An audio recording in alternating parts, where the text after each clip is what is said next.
교회에 오신 성도님들 주님의 이름으로 축복하고 환영합니다. 우리 서로 인사할까요? 하나님 안에서 행복하세요. 네, 하나님 안에서 행복하세요. 네, 잘 오셨습니다.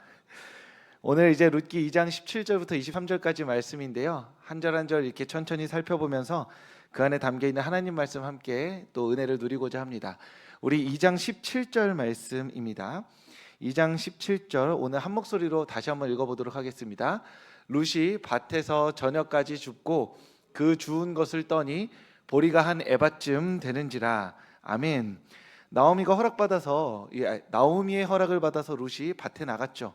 가서 열심히 이렇게 밭에 있는 이삭들을 그 보리들을 주었습니다. 그런데 이 주운 양이 얼마가 되냐면 한 에바쯤 된다라고 나와 있는데 이 에바가 한 22리터쯤 된다고 합니다. 옛날 고대의 기록으로 따지면요. 그럼 22리터면 무게로 따지면 한 20kg 정도 된다고 해요. 그러니까 룻이 하루 종일 20kg를 이렇게 주었다라는 것이죠. 그런데 이 20kg가 어느 정도냐 하면 이것만 먹고 한 달 정도 지낼 수 있는 양이라고 합니다. 물론 배부르게 먹을 수는 없겠지만 주식으로서 한 달 동안 보리를 먹을 수 있는 게 바로 오늘 하루 만에 룻이 밭에서 주운 것이죠. 그러면 어떻게 룻이 이렇게 많이 주울 수 있었을까요? 열심히 노력해서 일 수도 있지만 오늘 본문 룻기 전체의 맥락으로 보자면 두 가지입니다. 첫째는 무엇이냐면 보이지 않는 보아스의 돌봄과 배려 때문입니다. 만약 보아스가 이방 여인을 부정하게 여겨서 일단 쫓아냈다면 일단 주울 수가 없었겠죠. 그리고 보아스는 그럴 만한 힘과 권력이 있었고 또한 룻은 그만큼 이방 여인으로서의 리스크가 있는 사람이었습니다. 게다가 보아스가 그냥 룻에게 너 여기서 지내게 해라고 말만 한 것이 아니라 주변에 있는 소년들에게 건드리지 말라고도 했던 것이죠. 그러니까 이스라엘의 소년들이 룻을 보고 함부로 대하면서 이방 여인이라 자신을 돌볼 수 없으니 만약 그 룻을 귀찮게 했다면 치근덕댔다면 아마 이만큼 줍지 못했을 것입니다. 보아스가 룻이 줍도록 허락한 것뿐만이 아니라 자기 밭에 있는 소년들에게 주의를 줬기 때문에 아주 안정적으로 그 보리를 이렇게 주울 수 있었던 것이죠. 보이지 않는 보아스의 돌봄과 배려가 있었다면 또 하나는 보이는 룻의 노력과 열심도 있었습니다. 아무리 돌봄과 배려를 받는다 해도 하루에 20kg 저는 일단 쉽지 않을 것 같습니다. 저 같은 성정의 사람은 10kg쯤 줍고 빨리 집에 돌아가고 싶을 것 같아요. 어떤 분들은 끝장을 보겠다 할 수도 있지만 성격마다 다르잖아요. 허리를 펴지 않고 밤 늦게까지, 즉 보이지 않을 때까지 다 주운 것, 이 노력과 열심은 인정해 줄 만한 열심이고 노력입니다. 그런데 이렇게도 생각해 볼 수 있습니다. 왜 그렇게 열심히 했을까요? 룻이 왜냐하면 삶이 불안했기 때문이죠. 사실 한 10kg만 줍고 집에 가겠다는 생각은 굉장히 아니란 생각입니다. 동네 부잣집 이런 사람들의 마음이고 내 삶이 불안해서 내일 여기 다시 왔을 때 주울 게 없을 수도 있죠.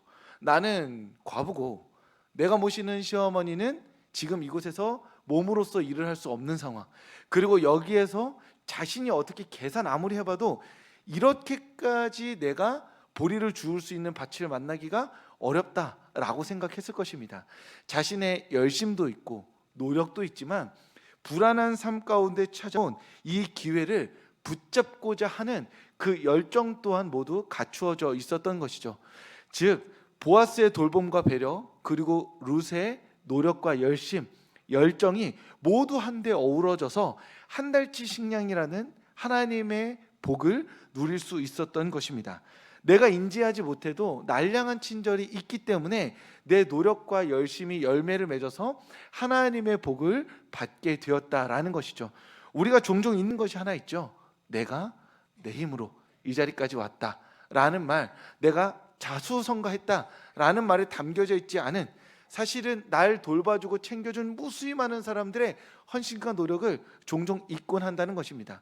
오늘 본문처럼 룻이 한 달치 식량을 얻을 수 있었던 유일한 이유가 있다면 자신의 열심과 그리고 보아스의 돌봄이 함께 어우러져 있었다라는 겁니다.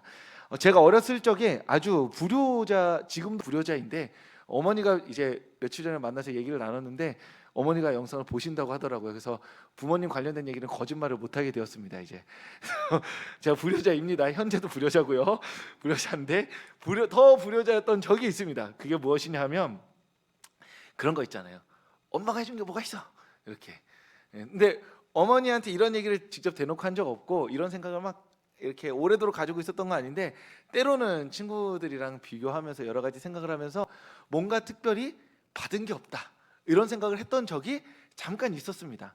근데 이 생각이 진짜 뭐 분명 오래 하진 않았지만 언제 진짜 절실하게 깨달았냐면 아이를 낳고 진짜 깨달았습니다.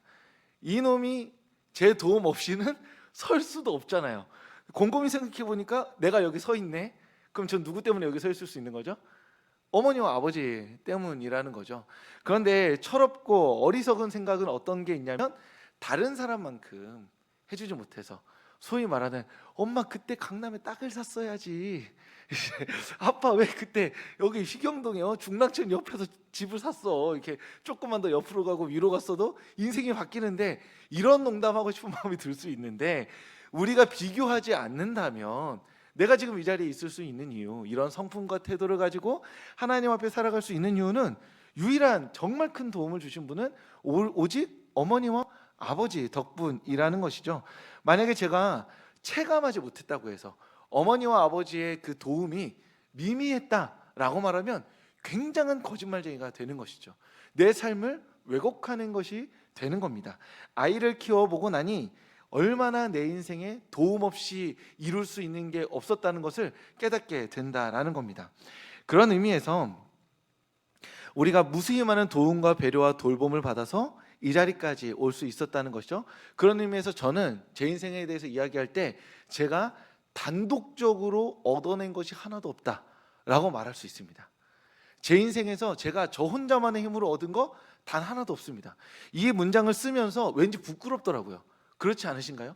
성도님들의 삶에 대해서 누군가 이야기할 때 우리가 자랑스러워하는 삶은 어떤 거냐면 내가 스스로 해냈다라는 겁니다. 누구의 도움도 없이 여기까지 이루어냈다라는 고백을 굉장히 자랑스러워하는데 저는 그 말이 굉장히 이상하다는 생각을 들었던 것이죠. 저는 제가 이 자리에 오기까지 정말 도움받지 않은 게 하나도 없습니다. 하나님의 돌보심이 있었고요. 제가 이 자리까지 오기까지 여러 가지 친구들의 도움과 사람들의 격려와 위로와 힘이 있었기 때문에 때로 실패하고 좀 낭망했을 때 우울증에 빠지지 않고 다시 일어설 수 있었고 혹시라도 조금이라도 교만하려고 했을 때 친구들의 갈굼과 잔소리가 있었기 때문에 맨정신 차리고 제 삶을 살아갈 수 있었다라는 것입니다.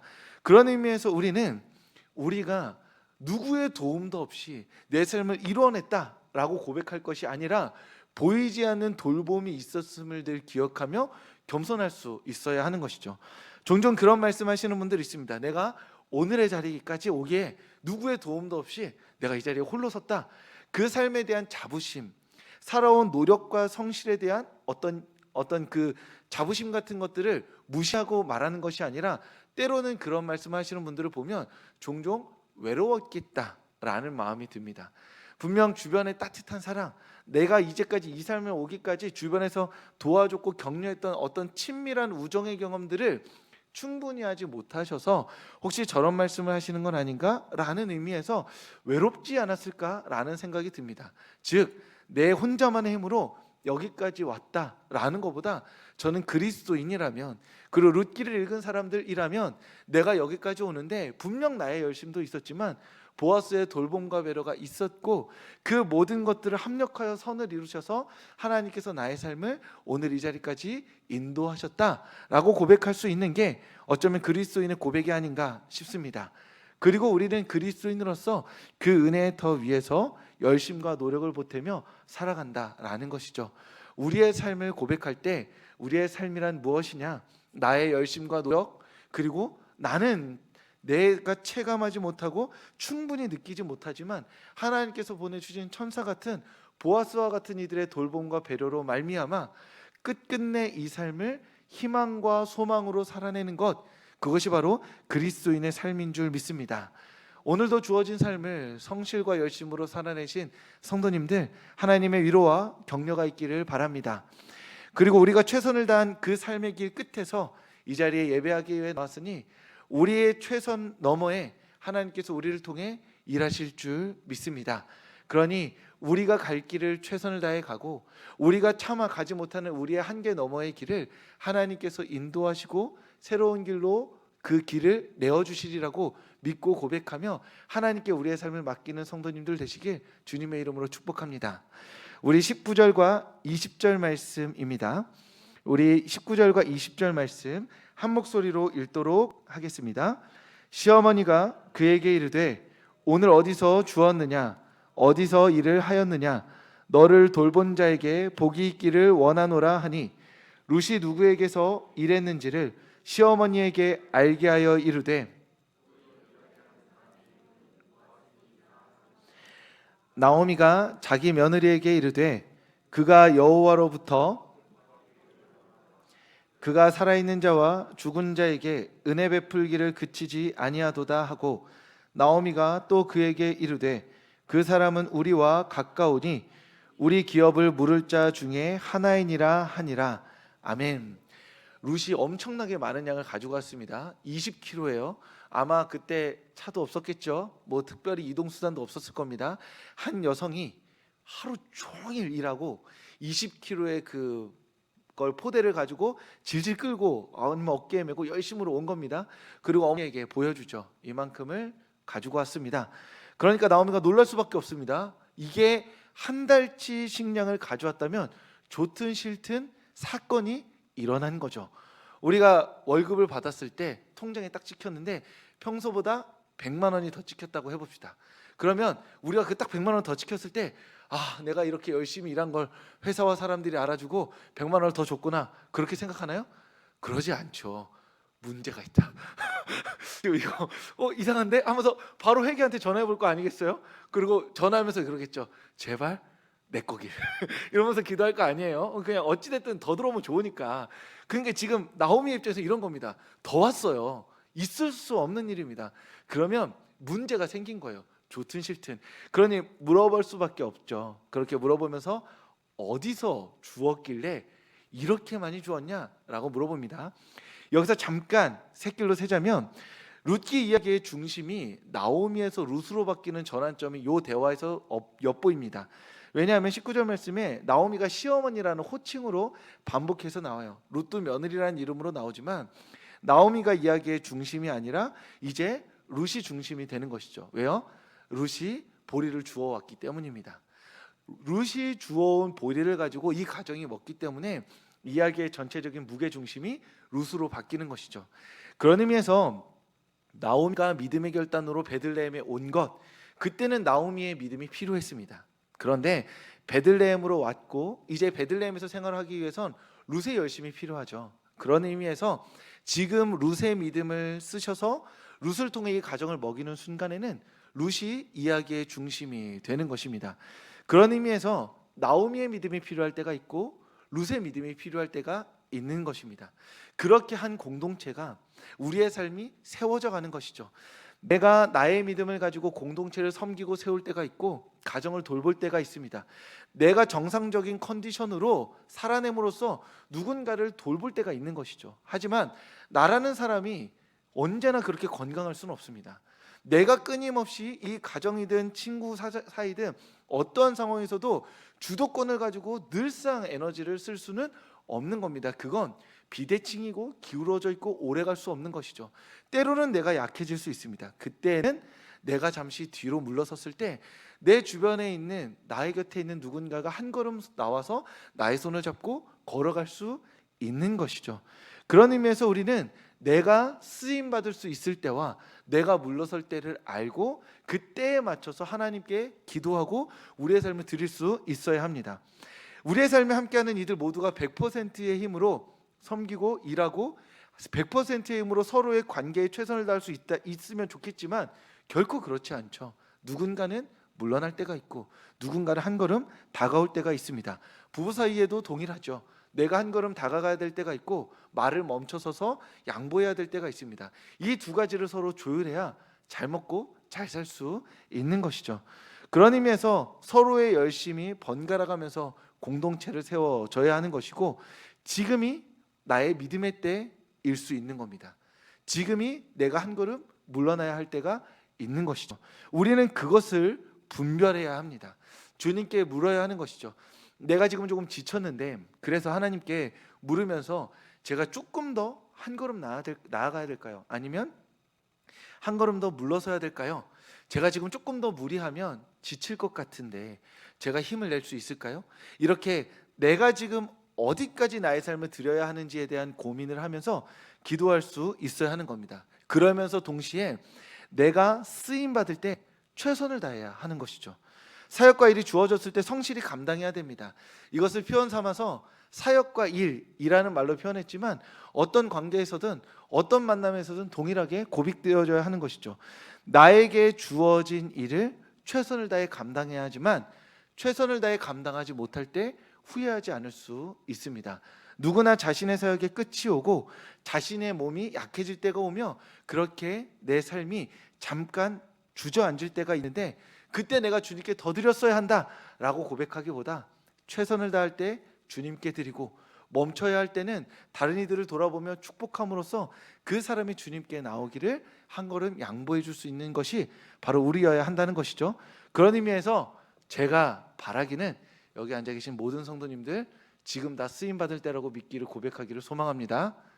제 이 얘기 듣고 또 목사님이 맞아 한 걸음 뺄 때가 있어 이렇게 또 갈 때가 있어 또 이렇게 했다고 또 목사님의 마음 또 헤아리지 못하고 다들 그래 목사님이 쉬라고 했으니까 이때다 하고 저한테 찾아와가서 목사님 말씀 듣고 은혜 받아가지고 좀 쉬겠습니다 하시면 굉장히 서운해집니다. 굉장히 서운해지니까 다 쓰임 받을 때라고 이렇게 하나의 뜻으로 해석하라고 말씀드리는 거니까 주님 앞에서 이렇게 주님 쓰임 받을 때인가 봅니다 라고 말하면서 주님께 은혜를 구하면서 나의 자리가 어디인지 기도의 자리인지 또 마음을 써야 되는 자리인지 몸을 써야 되는 자리인지 그렇게 주님께 쓰임 받기를 구하는 성도님들 되시기를 간절히 축복합니다. 네, 감사합니다. 아멘 해주셔서요. 그럼 이제 다시 본론으로 넘어오면 룻이 기대 이상의 보리를 가져오니까 나오미가 단번에 물어보죠. 어디서? 여기서는 위도와 경도를 물어본 게 아닙니다. 뭘 물어본 거예요? 누가 널 도왔냐? 이 얘기를 하는 겁니다. 그러면서 이름을 듣기 전에 이렇게 말해요. 널 돌본 자가 복받기를 원한다. 룻이 말하죠. 보아스 밭이었습니다. 그러니까 또 말해요. 보아스가 복받기를 원한다.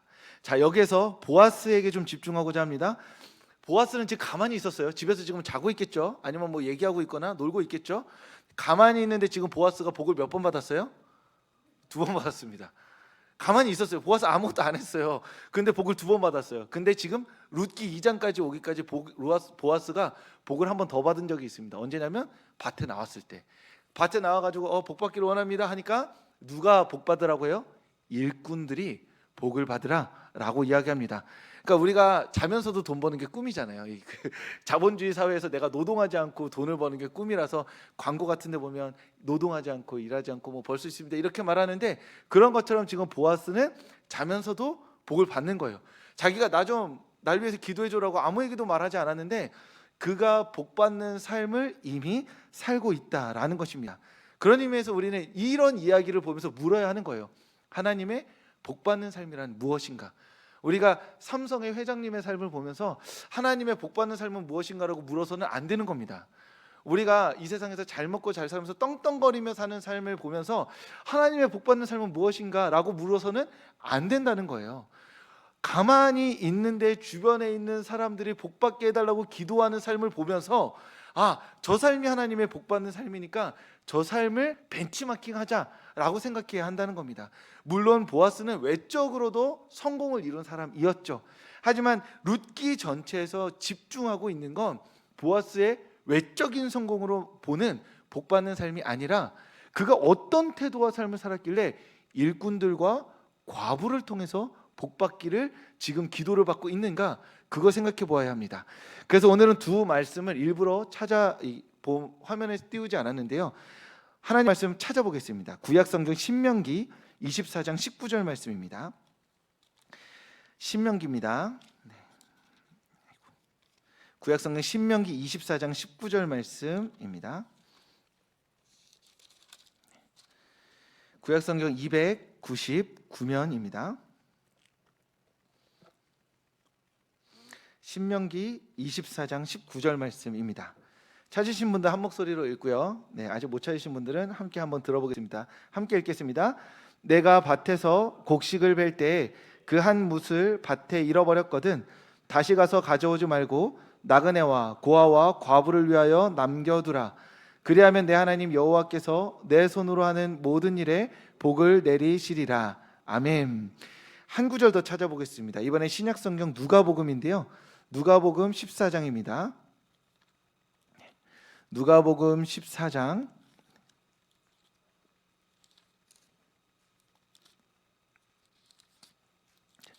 신약성경 116면입니다.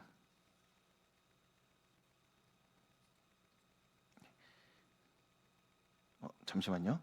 제가 지금 잘못 찾아온 것 같은데 식은땀이 나기 시작했습니다.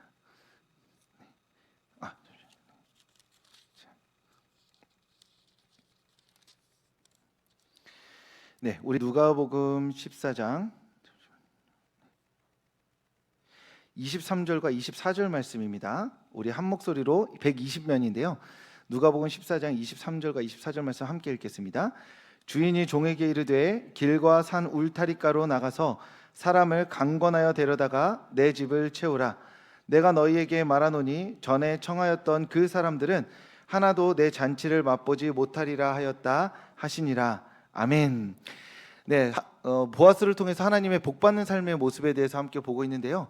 성경은 하나님의 복을 받는 삶에 대해서 명확하게 얘기합니다. 그게 무엇이냐?